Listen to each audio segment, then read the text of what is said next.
Good afternoon, folks. Freddie Vasquez here. Happy Sunday. Today, I want to talk about a few things. What's going on in and around Yonkers, as well as the world.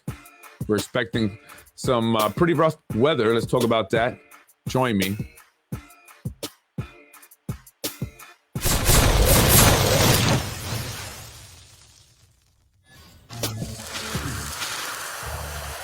Happy rainy Sunday, folks. I'm Freddie Vasquez. This is Basement Politics. Today, I want to talk about preparedness for emergencies. It's a hurricane heading our way. Some Yonkers residents took a training course yesterday. Also, a developer is selling a property. You too can own one of the high-rise residential buildings here for $55 million. All you need is $5 million up front, and you can be a landlord near the waterfront. Folks, I'm Freddie Vasquez. This is Basement Politics Unfiltered. Happy Sunday. It's a lot going on. The weather that we see there is as a result of these hurricanes that we're expecting. I say hurricanes because it's one big hurricane that's formed out of multiple hurricanes. I'm going to show you that stuff. There's a cool website you can go on, and that'll show you that. Citizens Preparedness Corps training in Yonkers educates residents on emergency readiness. So, residents got a chance to learn, I guess, about what to do in case of emergencies, specifically with hurricanes, right? Citizens Preparedness Corps training in Yonkers Saturday gave residents tools and resources to prepare for emergencies. The event was part of Kathy Hochul's recognition of September as National Preparedness Month. Let me show you that there. Participants, training was led by the National Guard. Participants were advised on how to develop family emergency plans and stock up on items and supplies. During Hurricane Ida, there were a lot of flooding that took place. People don't like to be caught off guard. It's really important that they know what to do ahead of time so they know how to react in a responsible way and not to panic, said NAACP Yonkers Environmental and Climate Justice Chair, Mary D. Silva. Well, folks, maybe they should be preparing. We are expecting some bad weather. Meteorologists are saying that Hurricane Lee could possibly hit New York. It's still not off the table, but they expect it to go just north before making landfall. This is a cool website here. If you don't know what it is, this is windy.com. So let's start out with today. Today's September 10th. So you can see the hurricane here. And it intensified. It has intensified in the last 24 hours, actually doubling in wind speed, going from 80 miles an hour winds to 160 mile an hour winds. So that's where it's at today. By Monday, it gets closer. But you see another hurricane here that's also approaching and heading northwest. And as it continues northwest and gets closer to the East Coast, it will intensify. That's how it looks on Wednesday. Thursday, look how big that thing looks. So you can see we're up here. This is another storm here. Friday, it'll be hitting Washington, D.C. area, Virginia, North Carolina will be feeling the outer winds, but the outer bands are still strong. On Saturday, it will be here, New York here. But they say it could continue northwest, and if it does, it could make landfall. Remember, we had Hurricane Superstorm Sandy. Hurricane Ida was pretty bad, but this is what they're projecting. It's going to make a sharp right and head north and hit Maine, actually, and other parts up there. So just be prepared just in case. That thing looks pretty bad. And experts are saying that, there's been an increase in superstorms over the years. They see more Category 5s as warmer temperatures, water starts to warm up, climate change, global warming. But, you believe what you want to believe. I don't know. Listen, it could be. But anyway, that's what's going to be happening. So prepare for that in the event. Developers, this is an interesting one. I saw this, if you guys are following the real estate stuff going on here in the city of Yonkers, this project right here is being built by King's Capital. Now, I spoke about King's Capital many podcasts ago. I talked about individuals that potentially involved in King's Capital, elected officials that or one-time elected officials who are still working in city that are connected to this contracting company that's building this project. This is on Prospect and Buena Vista, the corner there. This is going to be 230 something apartments here. And I saw this listing. They're trying to unload this. So they're building it, but before it's even done, they're wanting to find a buyer for it. And I thought that was interesting. It says 110 units, although initial plans, that's different. I spoke about it. They were at 230. It says 110 units looking over Hudson River, prime location, off market. The project will be delivered December or early January. Requirements are $5 million upfront, rest due at closing. Developers prefer fast-paced transaction. So if anyone's interested, anyone has $5 million and can get funding, the rest, there you go. You can be an owner of a high-rise. But I thought that was interesting that they were building it and then wanting to unload it. And I just was wondering why not keep it, or were they always looking to just build and then sell it, And this is the problem. When we have a need for affordable housing, you would think that we would, save this land that we have for that type of stuff, right? But folks, this library is closed on Sundays now as the employees are without a contract. Right. All library branches are closed today due to stalled contract negotiations. Union workers at Riverfront, Grinton, Will, and Crestwood libraries vowed to strike every Sunday until a new contract is approved. And I reported on this earlier, maybe 2 weeks ago, a week ago, I reported on this. I got some information that the employees were, vowing to stick together, and they were going to go on strike. And as a result, the libraries would not be open on Sunday until they get a contract. And so this is, I support that, right? I mean, they're without a contract. CSCA 9169 is without a contract. And I'm going to talk about that. They were supposed to have a contract, from what I'm being told. But then, for whatever reason, Dr. Quesada took it off the table at the last minute. This resulted in Alberto Velasquez, the CSCA president, calling everyone's in the rooms clowns. But why did Dr. Quesada do that? Some speculated it was to get back at Alberto Velasquez, but that wouldn't get back at Alberto. I mean, he pretty much has a no-show job. He's always traveling to Puerto Rico and elsewhere. How would that impact him? If anything, that would impact the CSCA members. So why would Dr. Quesada want to impact CSCA members? So then I started to think, was this his decision? Or was he forced to pull the contract off the table? I got some other information very recently that Dr. Quesada was going to be fired in January. That's right, folks. Fired in January. So he wasn't going to resign, or he wasn't going to retire. He was going to get fired in January. And according to sources, Dr. Nader Sage was set to take his place. However, it did not happen because Nader Sage backed out. Nader Sage backed out. He was going to replace Dr. Quesada. Why were they going to fire Dr. Quesada? Sources are telling me because they caught him looking for a new job. He was job hunting. And as we all know, Dr. Quesada resigned, or you want to call it retired, but he went to work somewhere else. So it's not like he was retiring, going to vacation for the rest of his life. Just take it easy, just call it, a life. And this is what I'm going to do. Be with my wife, spend time with my kids, maybe some grandkids. No, he's working. He's working in Philadelphia, I believe, in some place that I believe trains principals. So was Dr. Quesada looking to get out of the Yonkers public schools? Was he caught doing so? And were they going to fire him? But they didn't, because Nader Sage backed out. We all know that Nader Sage has been wanting to be the superintendent for a very long time. In fact, he's also wanted to become mayor, something that very recently, he realized was not going to happen. And I think that caused problems. But going back to Dr. Quesada, I don't think that he wasn't fired because Nader Sage backed out. What I believe is that they saw an opportunity to utilize Dr. Quesada to do things that they wouldn't want Nader Sage to do, like pull the CSCA contract, to use that as leverage during elections, or to fire people for retaliatory reasons, certain people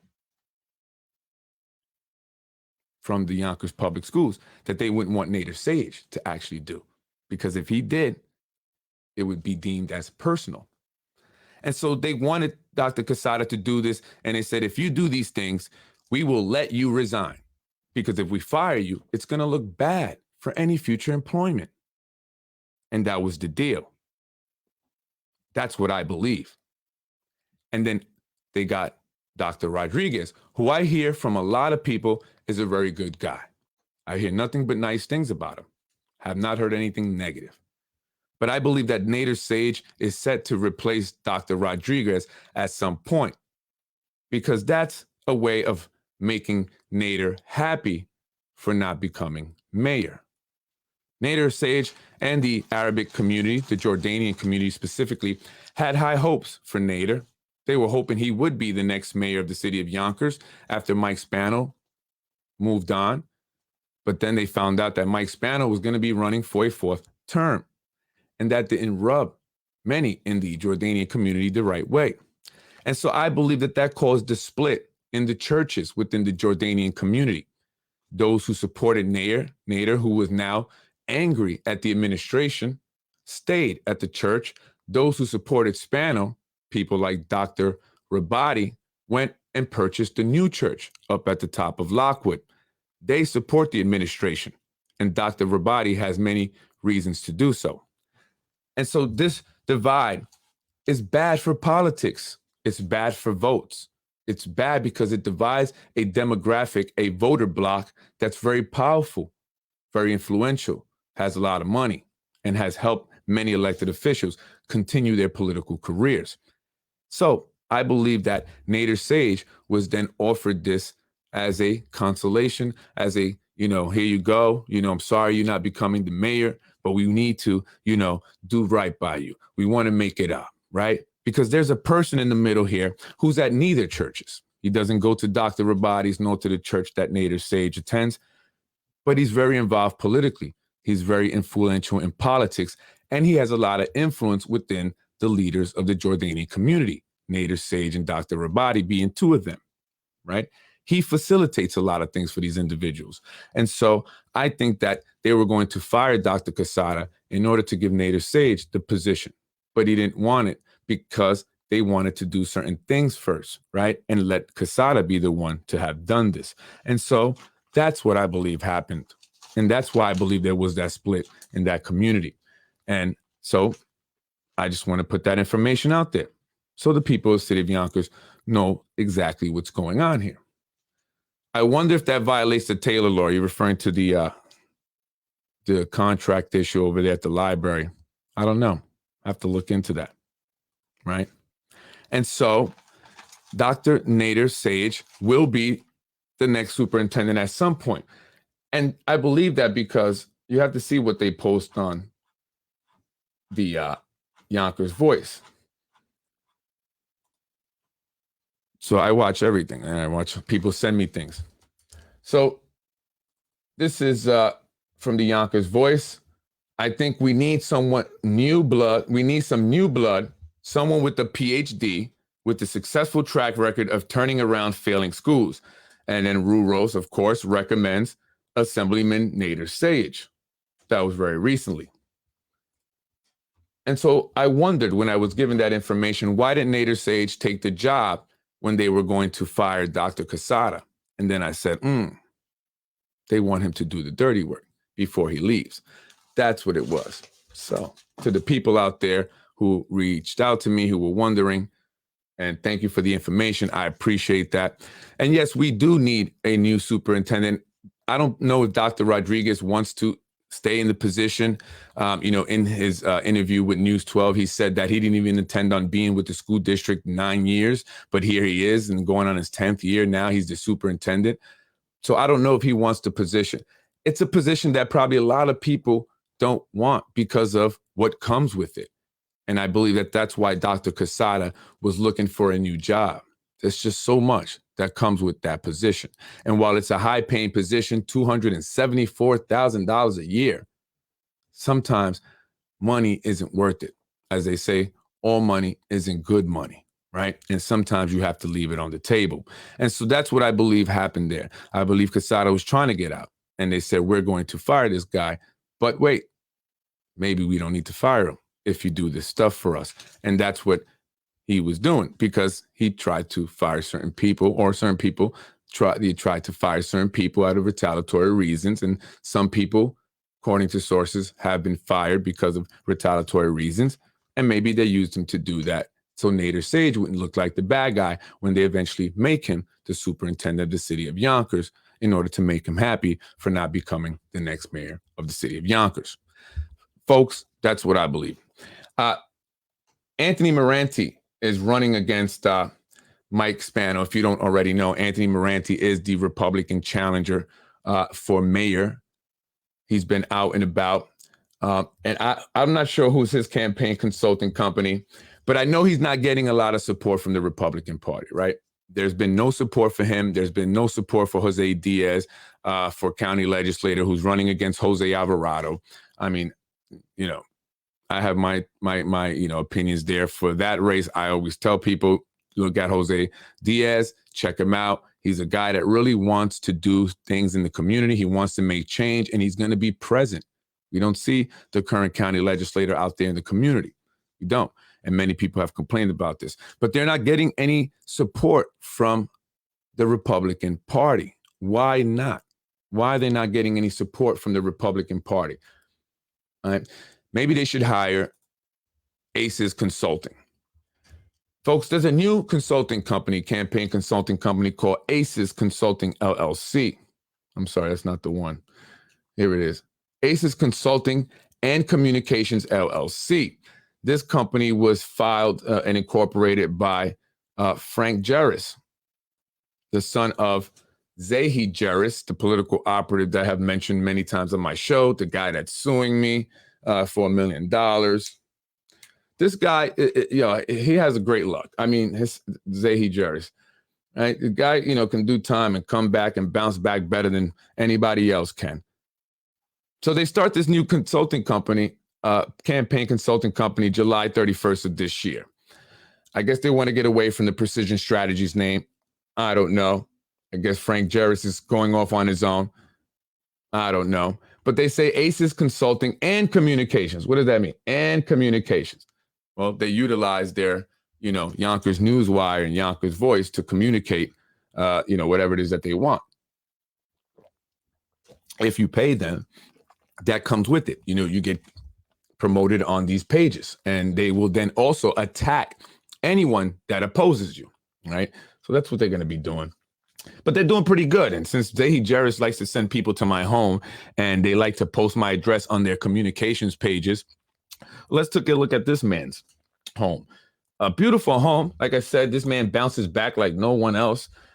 Check this out. And I guess maybe the $200,000 pool and grotto was something he did after he purchased the home, because it doesn't show a grotto. But, I mean, it's a pretty nice home. Has a Scarsdale address, although it's Yonkers, I believe, still. And I can see why he would want to put a grotto. He has the space. Check this backyard out. And he got a tennis court. Damn. Where did you put the grotto, Zahi? Over here? So you could watch people play tennis? Now, how does that happen? Damn. So what is this company? Is it the campaign company? Is this what making all this money? Or is, you're suing me for $1 million. I mean, brother, why are you suing me for $1 million? You got all the money. Oh, it's a beautiful home. Beautiful home. It's not nice, though, to put people's homes and addresses, Zahi, on Facebook, and, but you got a beautiful home, man. Valued at $1.1 million. So these individuals come in here, they steal all the taxpayer money, they create a bunch of corrupt shit, they corrupt politics, they make it difficult for other people to survive and succeed. If you're talk about them and you point it out, they come and attack you. They try to hurt your business, right? And they do that through their vast network of individuals that are all over the place. All right. And that's how they come and, that's how they silence most people. Freddy Vasquez is still here. I'm going to still continue to talk about it. There's been a lot of interesting revelations very recently, but I got to just say that and that only. What's going to happen here in the city of Yonkers? What's going to happen with our politics? Someone called me and said, they thought that Corazon Pineda Isaac was sure to win because of certain things that were going on. I said, I don't know. So what will happen this coming election? Will it just be like any other election? Will we see a lot of things happening? Who knows? Is it going to be exciting? I see certain people saying, Freddie, it's going to be great. Just watch. They won't tell me. They won't tell me what. I don't know what they're referring to. But they're just saying, watch. You got to wait. Just got to wait and see. I don't even know. So what's going to happen this year? And so I put a joke and I said, the home is for sale. It's going to be a public auction, right? You send people to my house, they take pictures, that's not cool. So, just giving you a taste of what it's like. Stop being mean to people, man. Stop doing what you guys do there, because there's a saying, what goes up must come down. There's a saying, right? Nothing lasts forever. And eventually, all good things must come to an end. Folks, I'm Freddie Vasquez. This is Basement Politics Unfiltered. Prepare for the storm. Prepare for the hurricane. If you get any flooding, reach out to me. I can help you. Hopefully, no one will. Hopefully, we won't get much. But just prepare for that. Oh, and by the way, I do want to acknowledge Mike Breen's daughter. Where did I put that? Shout out to his daughter. She was recently married by the mayor. He officiated her. I put that out. There we go. In case you guys didn't see. Shout out to Mike Breen.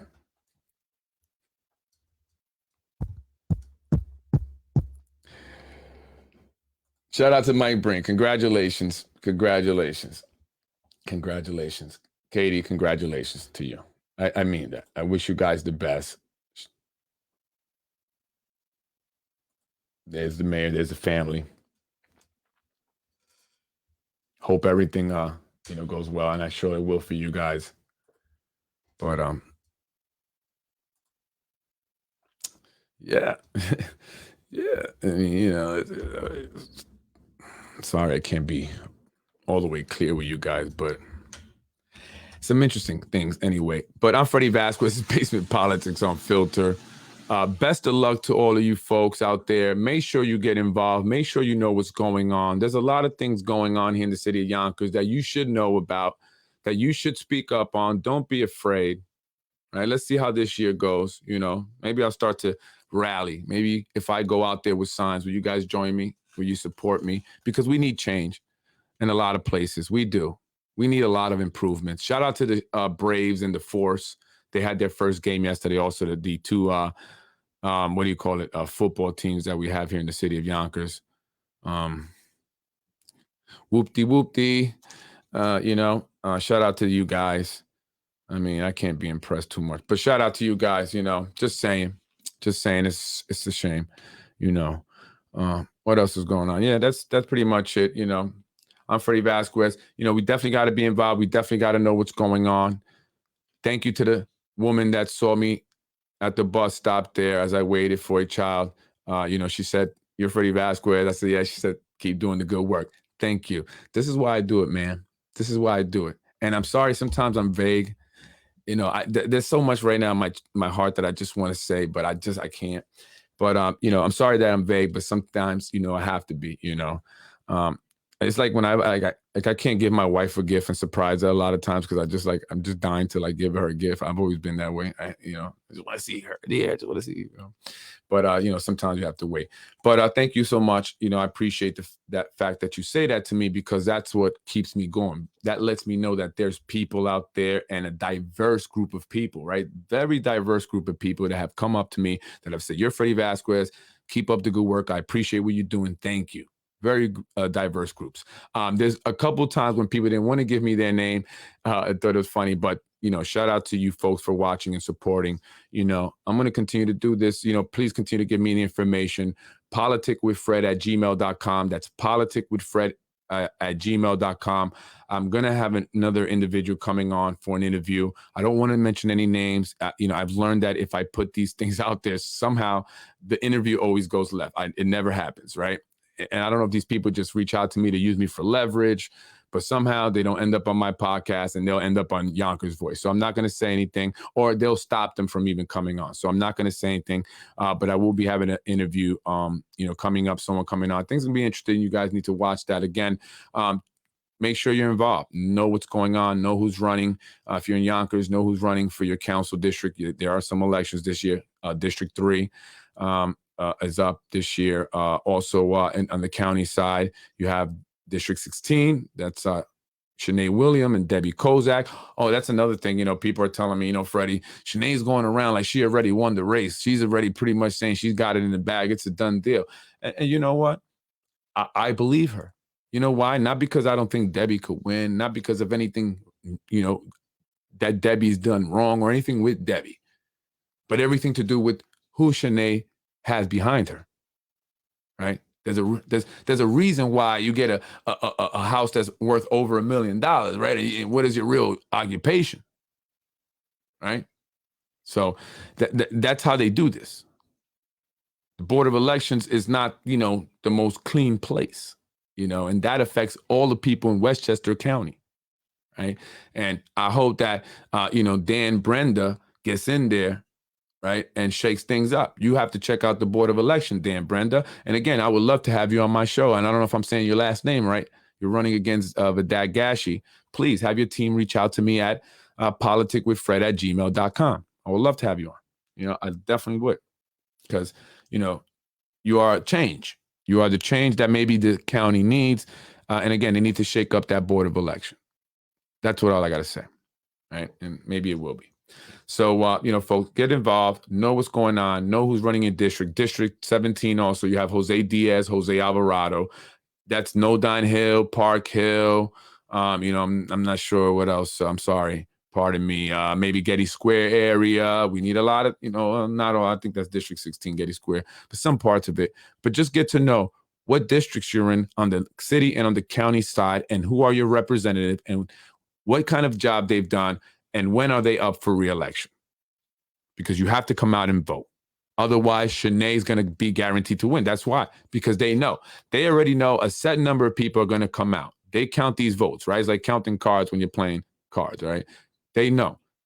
So they have their strategy already. So if the same number of people continue to come out, then it's always going to fall in their favor. So we have to shake things up by more people having to come out, right? So that's why Shanae would say that, because she knows who's behind us. She knows how they operate. Right. Anyway, folks, I'm Freddie Vasquez, Basic Politics Unfiltered. Take care. Have a good week. And just prepare in case we get that storm hit us, right?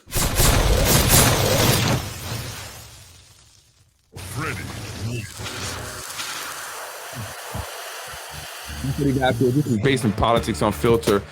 Thank you for watching. So it's very important I talk about this school issues because that impacts our kids, right? There's no place for politics within our public education. And maybe it's time that we get an independent board of education that can manage itself, independent of the city, not anything negative against anybody, but just so that way it's not involved politically, right? We have to get the politics out of our schools. Otherwise, we're not going to see it improve. There's this political games that are played, you know what I'm saying? With who's going to lead and why they get the position, and even all the way down to the staff members, all the way, in every position, right? Why many of them have jobs, right? In the first place. Let's just be honest, right? Not to say that there are not a lot of great staff members and teachers and stuff like that, but there's a lot of teachers that will agree with me. The silent majority, you know who you are, and I speak to you, and that's why you guys respect me. That's why you guys like me, and that's why some of you will tell me you do and you support, and I know it, right? The silent majority who has to deal with the crap And unfortunately, the crap minority is what overpowers the silent majority, right? So, you know, and the Spanos are not the only one with this nepotism thing, okay? They're definitely not the only ones with the nepotism thing at all. At all. So, you know, understand that. But it's very important that we get the politics out of the schools, you know, that we get people in there that truly care about our kids, that want to do a great job. When we talk about turning around failing schools, you can only do that with people that are really going to do a good job. And that starts with the staff. It's not just the superintendent, right? It's not just the principals, the administrators, the assistants. It's the teachers, right? It's the assistant teachers, the paras, the one-on-ones, all the encompass, the CSCA 9169, the maintenance guys, right? Everyone, they keep the buildings running. They facilitate the management of all the buildings, keeping them, you know, cleaned and healthy and you know, great for our kids as best as they could with what they're given, because they're not given much, right? They're not given much. You could only put so many Band-Aids on a cut, right? On a big gash, right? You're gonna have to get stitches, and you're gonna have to, you know. So we need to do more, and we need to get the politics out of the educational system. We need to maybe have an independent, you know, away from the city, just because sometimes I think that, you know, it kind of just blends in, politics happens, and then, you know, our schools and our students suffer as a result, right? They suffer, right? There's a lot of political favoritism going on with the hiring and the firing, and that has to end. And the quality of the overall education that's being provided, right? And how much money is being, you know, allocated to the schools, and, you know, what's being provided to our students. So I'm just saying, I'm Freddie Vasquez, based in politics, not to, you know, be negative about anyone, but I care about our kids. I really do. Take care. Have a beautiful week.